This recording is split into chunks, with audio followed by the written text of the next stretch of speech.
아멘. 오늘 우리가 함께 읽으실 하나님의 말씀은 전도서 1장 1절에서 14절입니다. 전도서 1장 1절에서 14절입니다.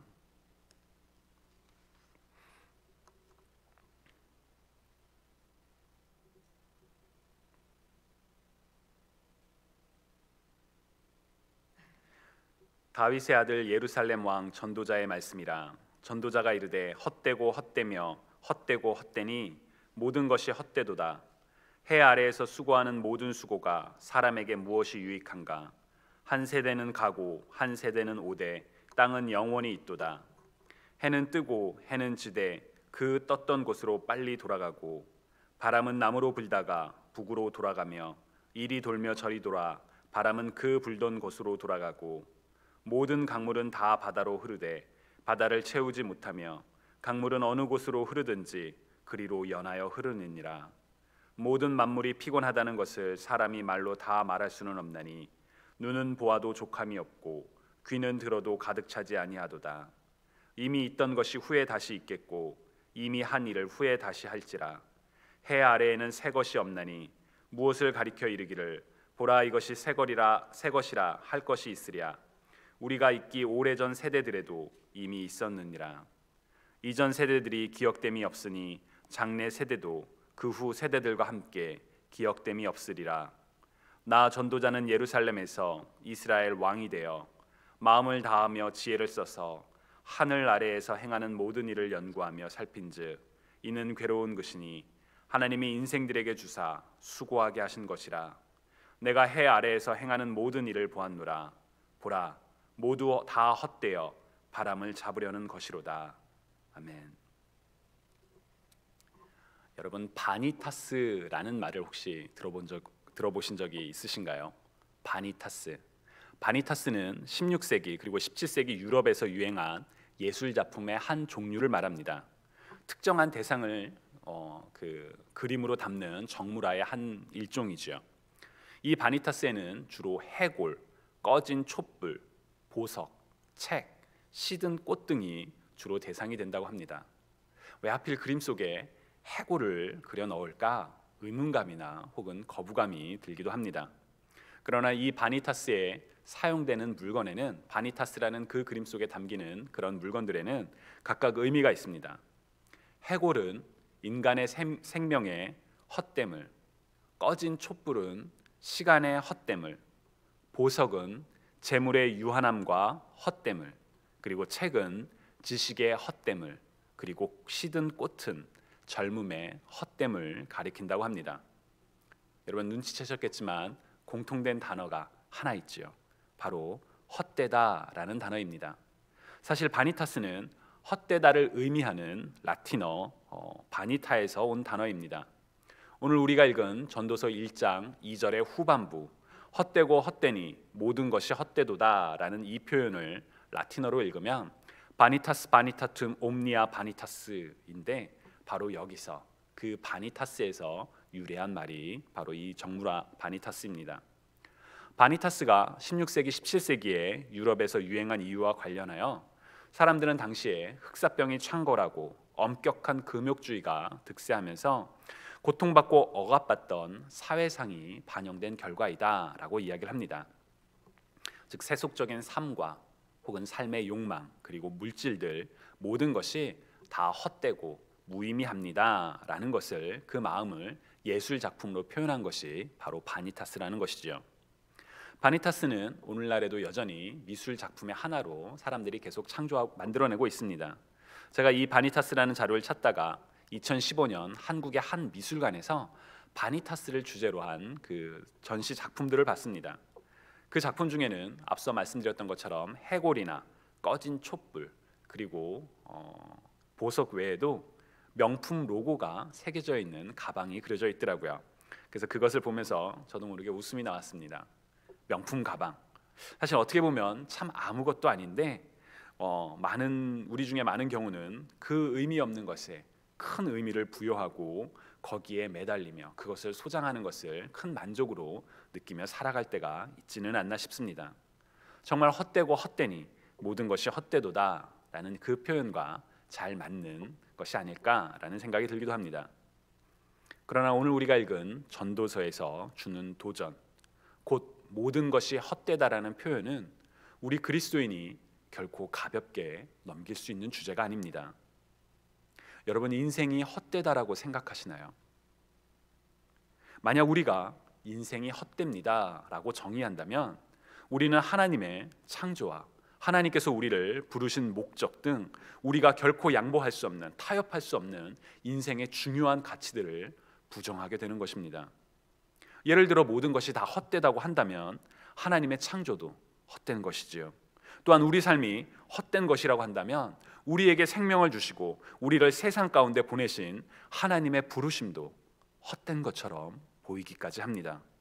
그런 점에서 전도서를 읽는 것이 참 쉽지가 않습니다. 그래서 저처럼 전도서를 읽는 분이 계시지 않을까 싶습니다. 제가 예전에 전도서를 읽는 방법은 이랬습니다. 먼저 전도서 1장 2절에 전도자가 이르되 헛되며 헛되고 헛되니 모든 것이 헛되도다 라는 것을 읽으면서 그래, 인생은 허무한 거야, 헛된 거야, 덧없는 거야, 그런 생각을 합니다. 그리고 전도서 중간중간에 보면 지혜가 많으면 번뇌가 많으니 지혜가 헛되다 라는 말을 보면서 그렇게 죽기 살기로 공부해서 뭐 하나, 그냥 적당하게 하면 되지, 지혜가 많으면 번뇌가 많다는데 라고 생각을 하죠. 또 일을 열심히 잘하는 재주가 있으면 이웃에게 시기를 받으니 이것도 헛되다 라고 전도서에서 이야기를 하니까 그래, 너무 튀지 않게 적당하게 그냥 적당히 살면 돼 라고 생각을 합니다. 또 부자는 부요함 때문에 잠을 자지 못하니 이것도 헛되다 라고 하지만 그래도 일단 부자가 돼서 한번 헛된 것을 경험해보면 좋겠어, 이렇게 제멋대로 전도서를 해석을 합니다. 그러다가 전도서 마지막 부분 곧 12장에 가면 너는 청년의 때에 너의 창조주를 기억하라 라는 말씀을 읽으면서 그래, 인생이 헛되다라고 말하기 전에 젊은 때에 하나님을 기억해야 돼, 우리 청년의 때에 하나님을 예배해야 해 라고 결심을 합니다. 그리고 전도서 마지막 절인 전도서 12장 13절 14절에 가서 이래 결국은 다 들었으니 하나님을 경외하고 그의 명령들을 지킬지어다. 이것이 모든 사람의 본분이니라. 하나님은 모든 행위와 모든 은밀한 일을 선악간에 심판하시리라 라는 그 마지막 말씀을 통해서 그래, 하나님께서 심판하시니 하나님을 경외하며 하나님의 말씀에 잘 순종해야 해 라고 전도서 읽기를 마무리했던 때가 있습니다. 여러분도 혹시 저처럼 전도서를 읽었던 적은 없으신가요? 제가 방금 전에 말씀드렸던 이런 어리석은 전도서 읽기에는 사실 좀 어리석게 말한 부분들이 있습니다. 그러나 전도서의 내용과 완전히 빗나간 것은 아닙니다. 사실 이런 접근과 해석이 우리가 제일 조심해야 되는 해석입니다. 본문과 보면 얼추 맞는 것 같은데 사실은 본문의 목적과 맥락을 간과한 채 자신의 입맛대로 성경을 해석하다 못해 본문을 왜곡되게 보게 만드는 그런 해석. 처음부터 아예 해석이 틀리면 우리는 귀를 기울이지 않을 겁니다. 그러나 얼핏 그럴듯해 라는 생각을 듣다 보면서 우리는 성경에 대해 더 오해를 하게 되죠. 이런 성경 해석을 우리는 참 조심해야 합니다. 그리고 그런 점에서 전도서를 읽는 것은 참 쉽지가 않습니다. 자, 그렇다면 우리는 전도서를 어떻게 읽을 수가 있을까요? 무엇보다 전도서를 통해 우리는 어떤 하나님을 만날 수가 있을까요? 누차 말씀드리지만 우리가 성경을 읽는 것은 인생에서의 어떤 도덕적인 교훈을 얻거나 혹은 이른바 웰빙, 잘 사는 삶을 살기 위해서 성경을 읽지 않습니다. 우리는 살아계신 하나님의 말씀을 통해 하나님을 알기 원하고 하나님을 만나기 원하고 특히나 어제 저녁에 말씀드렸던 것처럼 하나님과의 친밀한 관계에 거하기 위해서 우리는 성경을 읽습니다. 그렇다면 우리는 전도서를 통해 어떻게 하나님과의 친밀한 관계 속으로 들어갈 수가 있을까요? 먼저 전도서에서 말하는 화자인 전도자는 히브리어 코헬렛이라는 단어를 번역한 단어입니다. 이 단어는 설교자 혹은 가르치는 사람 혹은 회중을 모으는 사람이라는 의미가 있습니다. 그래서 영어 성경에서는 이 코헬렛이란 단어를 티처나 아니면 프리처로 번역을 합니다. 쉬운 성경과 같은 경우 설교자로 번역을 하기도 하지만 대부분의 한글 성경은 초기 번역의 전통을 따라 전도자로 번역을 하고 책 제목 역시 전도서라고 부릅니다. 오늘날 교회에서 전도라는 단어는 복음을 전하는 일이나 혹은 목사가 되기 이전에 교회의 직책 중엔 하나인 전도사라는 인식이 강하기 때문에 약간의 오해가 있을 수 있지만 전도서의 전도자는 사람들 앞에서 말하는 자 혹은 가르치는 자를 가리키는 일반적인 단어입니다.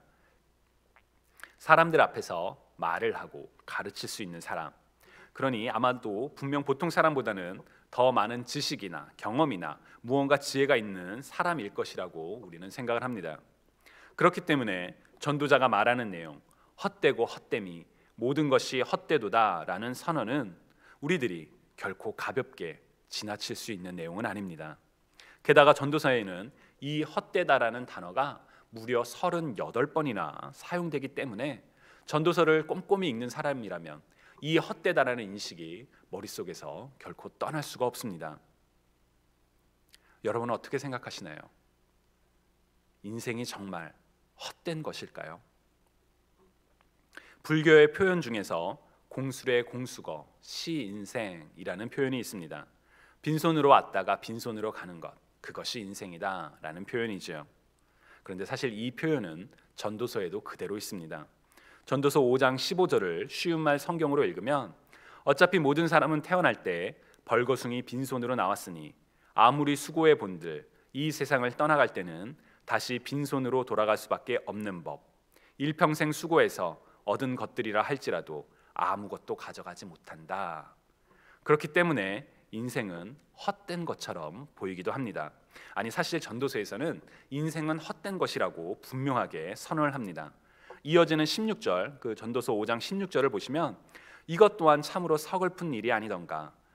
이렇듯 사람은 빈손으로 왔다가 결국 빈손으로 떠나갈 수밖에 없는데 무슨 유익을 위해 무엇을 더 얻으려고 그토록 애쓴단 말인가.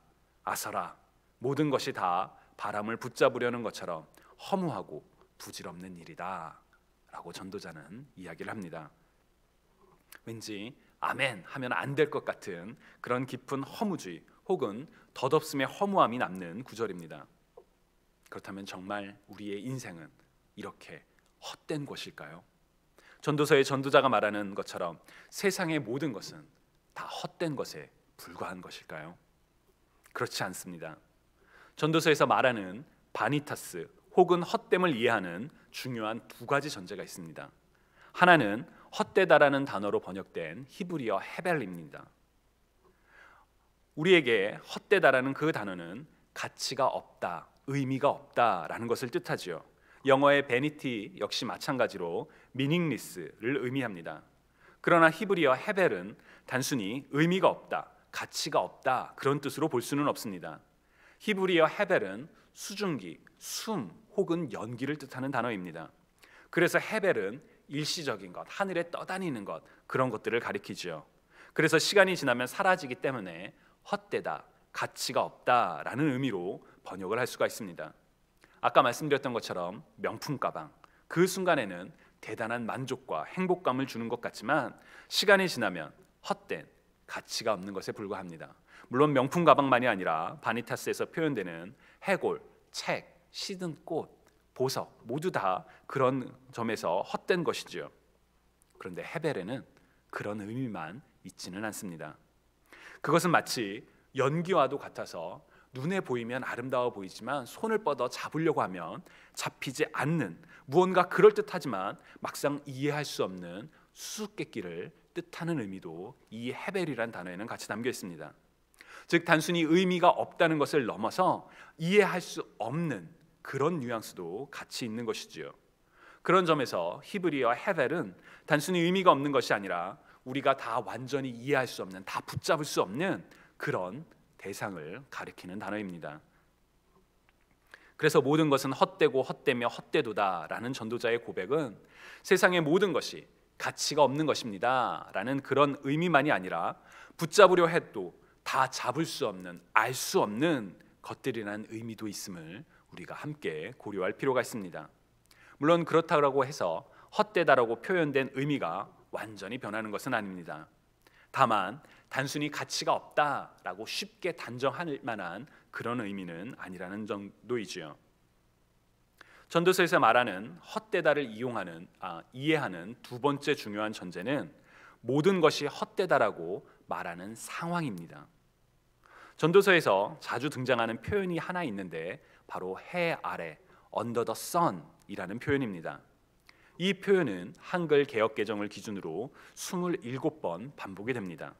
아까 말씀드린 헛되다라는 표현에 비하면 조금 사용 빈도가 떨어지기는 하지만 정말 많이 반복되는 그런 단어이지요. 게다가 해 아래라는 표현이 나올 때마다 항상 헛되다라는 단어가 함께 따라옵니다. 즉 해 아래에 있는 모든 것이 헛되다라고 전도자는 이야기를 하지요. 자, 그렇다면 해 아래 under the sun이 의미하는 것이 무엇일까요? 라이프웨이의 가스펠 프로젝터에서는 우리가 읽었던 본문 전도서 1장 13절과 14절의 표현을 대조시키면서 해 아래와 대조되는 하늘 아래라는 표현을 강조합니다. 전도서 1장 13절과 14절을 보시면 마음을 다하여 지혜를 써서 하늘 아래에서 행하는 모든 일을 연구하여 살핀즉 이는 괴로운 것이니 하나님이 인생들에게 주사 수고하게 하신 것이라. 내가 해 아래에서 행하는 모든 일을 보았노라. 모두 다 헛되어 바람을 잡으려는 것이로다 라고 기록되어 있지요. 학자들에 따라서는 하늘 아래나 해 아래나 같은 표현입니다 라고 생각을 하고 번역에 따라 아예 그냥 같은 표현으로 번역을 하기도 합니다. 사실 히브리어 발음도 이 두 단어는 좀 비슷하기도 합니다. 하늘을 뜻하는 히브리어는 샤마임이고 해를 뜻하는 히브리어는 쉐메시이기 때문입니다. 그런데 여기서 하늘을 뜻하는 샤마임이라는 단어는 하늘을 뜻할 뿐만 아니라 하나님의 거처를 의미하는 단어이기도 합니다. 곧 하늘나라, 하나님의 통치가 임하는 장소를 가리키는 단어이지요. 그래서 하늘 아래, under heaven이라는 단어는 하나님의 통치가 있는 장소, 곧 하나님 중심의 삶을 가리키는 반면에 해 아래, under the sun은 하나님 중심이 아닌 인간 중심의 세상, 곧 세상적인 장소를 가리키는 것이라고 두 개가 구분된다라고 설명을 합니다. 저는 개인적으로 이러한 해석이 전도서를 이해하는데 큰 도움이 된다라고 생각합니다. 왜냐하면 전도서에서 전도자가 세상의 모든 것이 헛되다라고 이야기를 하지만 모든 것이 헛되다라고 느껴지는 이유는 정녕 세상의 모든 것들이 하나님께서 창조하신 모든 것들, 우리 인생을 포함하여 모든 것들이 가치가 없고 의미가 없기 때문이 아니라 바로 하나님 중심이 아닌 세상적인 관점에서, 세속적인 관점에서 해 아래에서 그것들을 바라볼 때 그것이 헛된 것으로 보이기 때문입니다. 단적으로 말해서 여러분들의 인생이 가치가 없는 것인지요? 정말 우리는 빈손으로 와서 빈손으로 돌아가는 존재이므로, 흙에서 와서 흙으로 돌아가는 존재이므로 가치가 없는 존재입니까? 그렇지 않습니다. 우리를 지으신 이가 아버지 하나님이시며 하나님께서는 인간을 창조하실 때 하나님의 형상을 따라 인간을 만들고 하나님의 영, 생명을 우리에게 불어넣어서 사람이 되도록 만들으셨습니다. 하나님의 창조는 결코 의미가 없는 것들이 아닙니다. 하나님께서 세상을 창조하실 때마다 하셨던 말씀, 보기에 좋았더라 라는 표현에서 드러나는 것처럼 세상의 모든 것들은 가치가 없는 것이 아닙니다. 하나님 보시기에 선하며 하나님의 형상을 닮아 특별하게 창조된 인간은 더욱이 하나님의 명령을 따라 땅에 충만하여 땅과 만물을 다스리라는 명령받은, 부름받은 우리는 가치가 없는 존재가 아닙니다. 다만 우리가 하나님의 그러한 창조와 하나님의 그러한 부르심에도 불구하고 하나님 중심이 아닌 세상 중심으로 살아갈 때 인생은 그 본래의 의미를 잃어버리며 보기에 좋았던 피조물들은 타락하여 가치를 잃어버리게 되는 것입니다. 그래서 하나님 없는 삶은 모든 것이 헛되고 헛되며 헛될 수밖에 없는 것이지요. 게다가 전도서에는 모든 것이 다 헛되다라고 이야기하지 않습니다. 예를 들어 전도서 3장 13절을 보시면 사람마다 먹고 마시는 것과 수고함으로 낙을 누리는 것, 그것이 하나님의 선물인 줄 알았도다 라고 전도자는 이야기를 합니다. 즉 하나님 아래에서 하나님께서 주시는 선물에 감사하며 사는 것이 소중하며 의미가 있다고 전도자는 몇 차례나 반복을 합니다.